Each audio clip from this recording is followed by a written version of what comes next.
Hossein Sardari adalah seorang diplomat kebangsaan Iran di Perancis.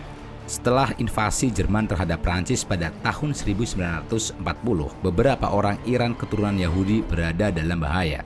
Sardari sebagai seorang berkebangsaan Persia yang tidak memiliki darah Yahudi sama sekali dan dianggap sebagai salah seorang yang berasal dari ras Arya, menurut ideologi Nazi, dan bebas dari persekusi, tidak dapat hanya duduk manis dan berdiam diri saat melihat teman-teman sebangsanya yang akan dipersekusi oleh Nazi. Sardari memohon terhadap rezim Nazi untuk mengizinkan para orang berkebangsaan Iran Yahudi untuk kembali ke Iran.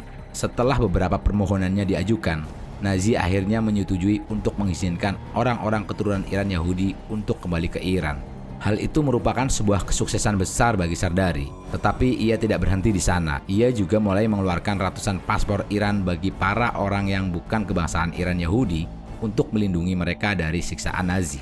Orang-orang Iran yang mendapatkan paspor dari Sardari memohon kepada Sardari untuk mengeluarkan paspor bagi teman-temannya, pasangannya, koleganya yang bukan merupakan orang berkebangsaan Iran. Dengan harapan dapat melindungi mereka dari persekusi Nazi, Sardari mengeluarkan paspor-paspor tersebut kemudian menandatangani pernyataan tertulis bagi orang-orang Iran maupun orang-orang non-Iran Yahudi sebanyak mungkin ia bisa.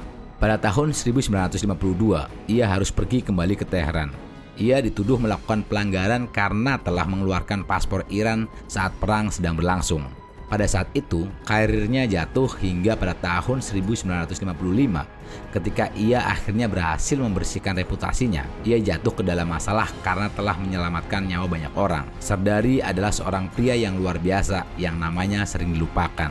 Di saat orang-orang Iran dianggap sebagai bagian dari Nazi dan musuh dari para orang Yahudi, maka seseorang harus mengingat bahwa perilaku dari sekelompok pemerintah tidak mencerminkan perilaku masing-masing anggota pemerintahan itu sendiri.